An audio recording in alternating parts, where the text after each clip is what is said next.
My dear friend, let me ask you something simple. Have you ever been in the middle of saying something that truly mattered to you? Maybe a memory, a thought, or just sharing your feelings, and suddenly someone cuts you off. It could happen in a meeting. It could happen when you're sitting with old friends. And sometimes, more painfully, it happens right inside your own home when your spouse or your children interrupt you, forcing you to stop mid-sentence. And then how do you react? Do you quietly fall silent, giving up your space? Do you smile awkwardly, trying to be polite, and whisper, "Sorry, go ahead"? I've heard many people share about this very moment.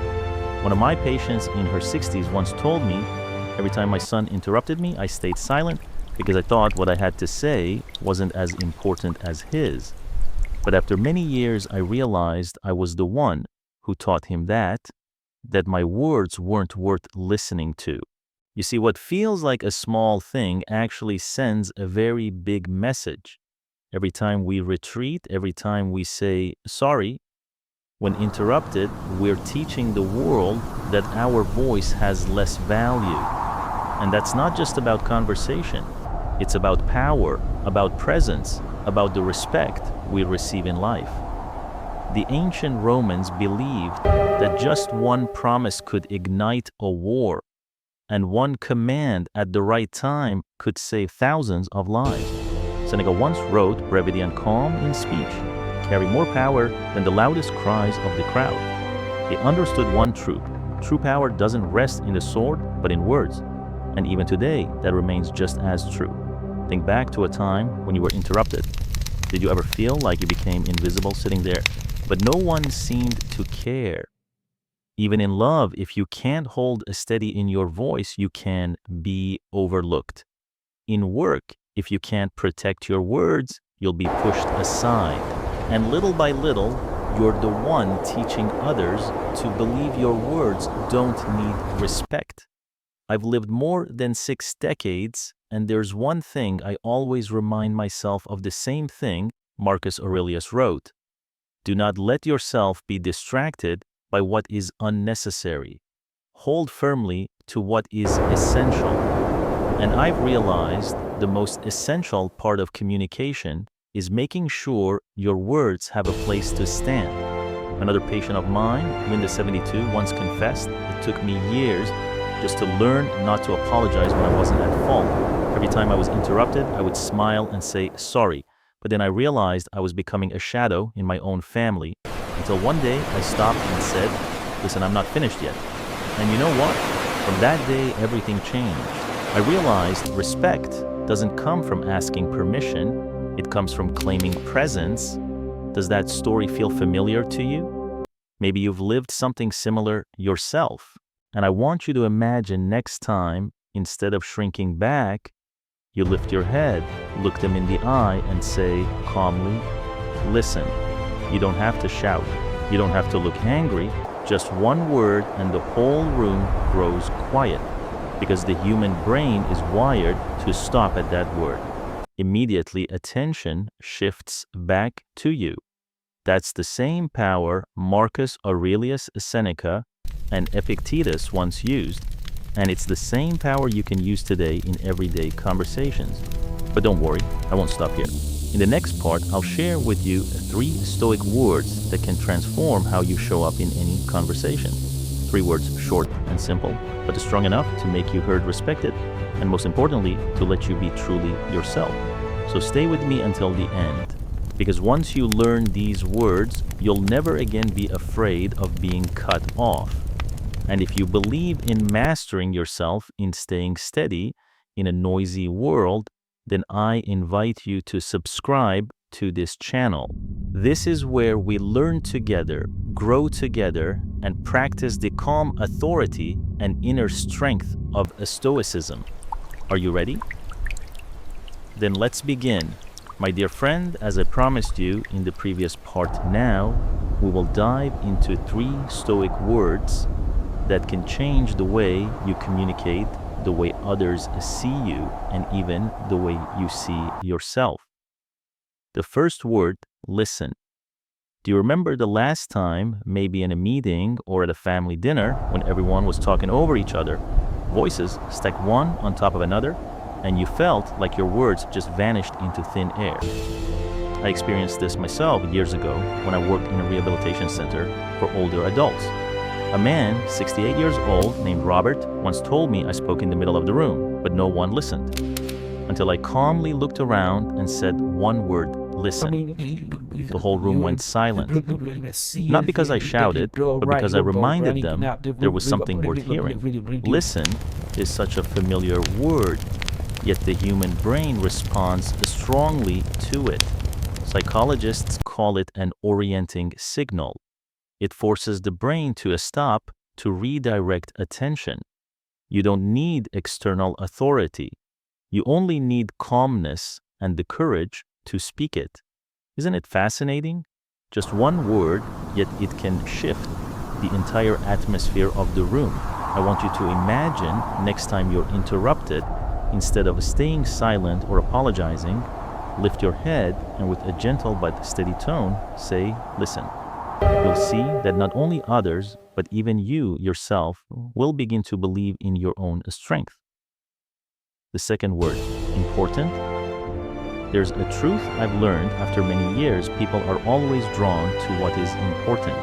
We can ignore small talk, but when someone says, "The important thing is," we stop, we listen, and we ask ourselves, so what is the core of this? One of my patients, Evelyn, 74, was often interrupted by her grandchildren whenever she tried to share life lessons. One day I suggested she change her approach. Instead of retreating, she sat upright and said, calmly, "The important thing I want you to understand is this." And you know what? The children fell silent, listening until she finished. Because when something is called important, no one wants to miss it. Science also shows that when information is labeled important, our brain automatically prioritizes it and stores it more deeply.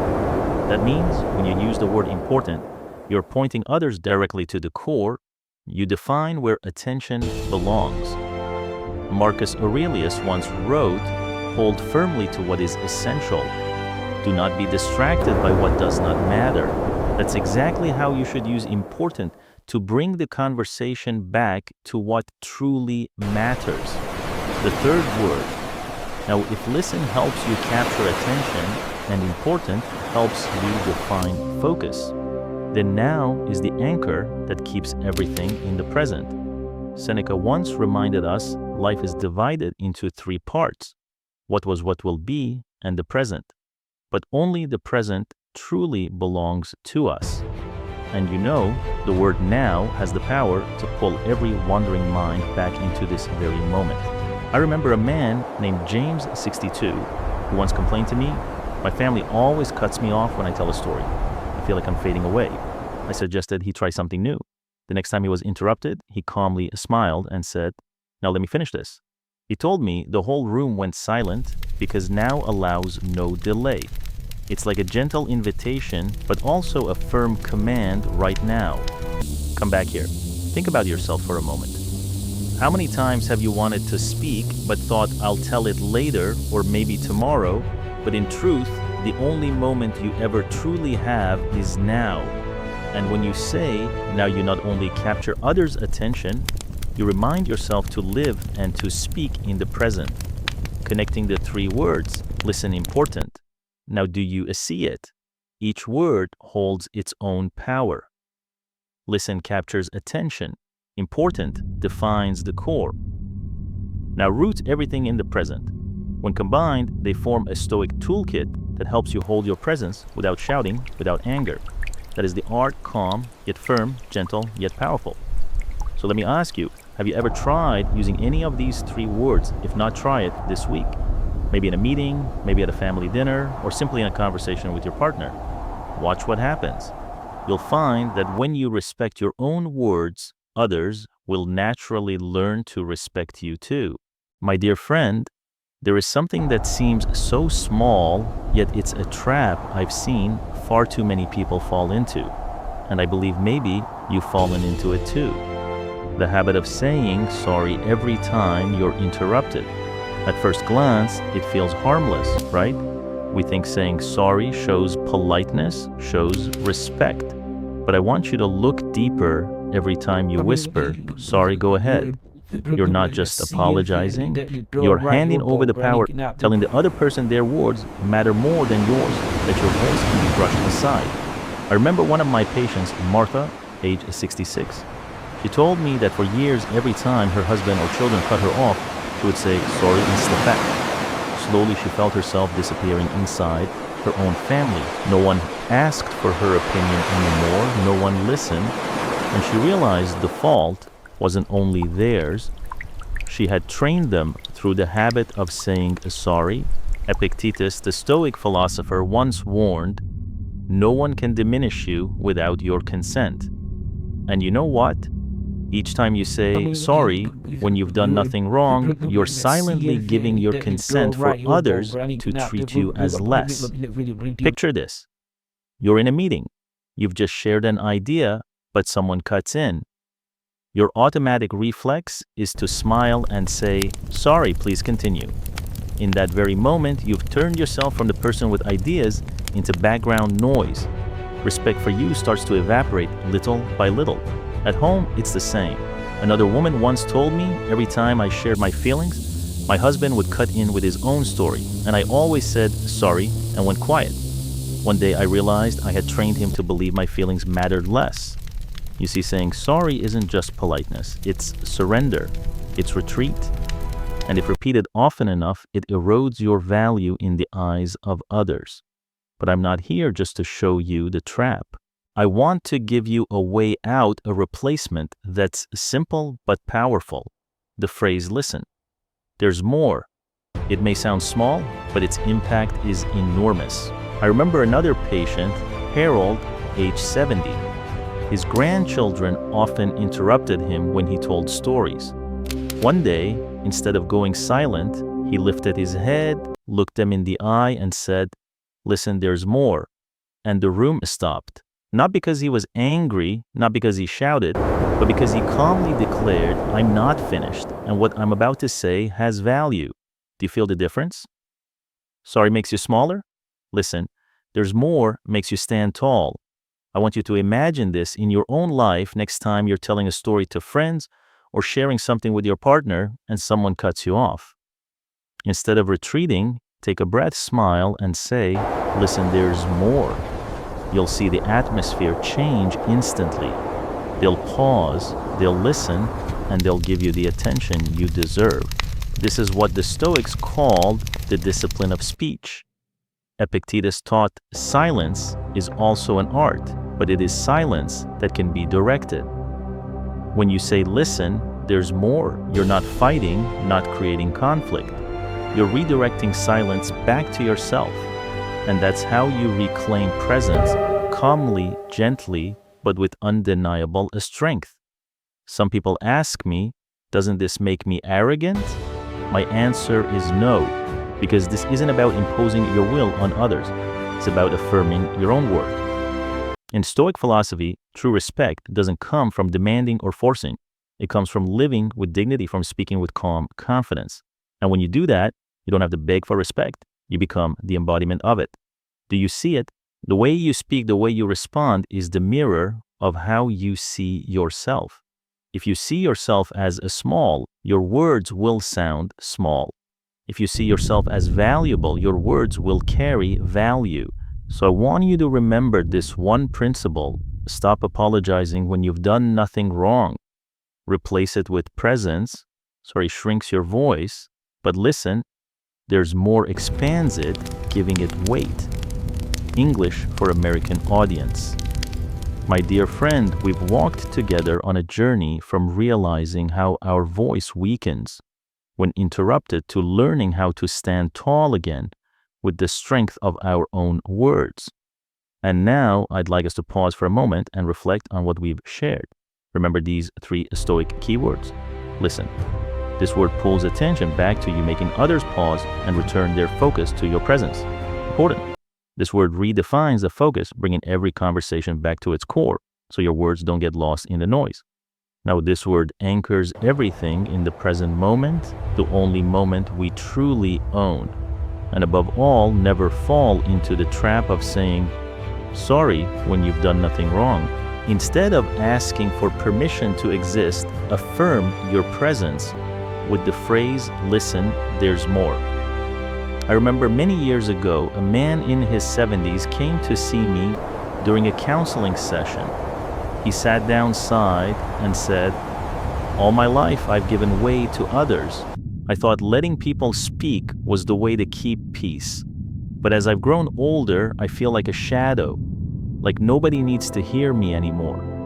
I listened for a long while and then asked, "Do you know that sometimes excessive yielding teaches others to forget your value? You don't need to shout, you just need a steady presence. Try saying, 'Listen, the important point is this. Now, let me finish.' And if interrupted, say, 'Listen, there's more.'" A month later, he came back with a brighter face. He smiled and said, "I tried it.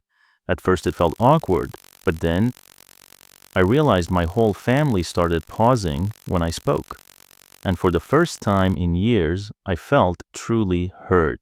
You see, a strength is not about shouting to prove you're right. Strength is knowing your worth and speaking with calm certainty. The Stoics understood respect doesn't need to be demanded, it naturally arises when you live and speak with dignity. Epictetus taught discipline in speech reflects discipline in thought. Seneca reminded brevity and calmness persuade more than noise. Marcus Aurelius warned, "Don't waste words on what is unnecessary." What does this mean? It means the way you speak is the way you live. When your words are clear, concise, and focused, people sense your training, your maturity, and respect follows naturally. Let me ask you, how many times in life have you made your own voice smaller by stepping back, apologizing, or withdrawing? And if you keep doing that, where do you think your life will drift? But also consider this, if from today you start practicing these short but powerful words, "Listen, important now," and replace "sorry" with "listen, there is more," what will change? You may find not only your words grow stronger, but you yourself shine brighter. This is not just communication. This is Stoic living, a way of life where you don't ask for permission to exist. You exist with calm dignity. You don't demand respect. You become its very source. And I believe this is the gift age brings us. When you've lived 50, 60, even 70 years, you no longer need noisy performances. What you need is a quiet presence that cannot be ignored. If you agree, I'd like you to try a new habit this week. Choose one conversation at home, at work, or with a friend. This time, let the 3 Stoic words guide you. Listen, important now, and if interrupted, smile, lift your head, and say, "Listen, there's more." Then watch the change, not only in how others treat you, but in how you see yourself. My dear friend, here's what I want you to carry after today's video. A person who respects themselves doesn't need to go searching for respect. They carry it with them wherever they go. And let me say this, if you find value in these lessons, please subscribe to the Stoic Habit. This is where we walk together on the path of Stoicism, the path of calm inner strength and a life of true respect. Because in the end, you don't need to shout to be heard. You only need to be present with calmness. And when you do, the world will stop and listen.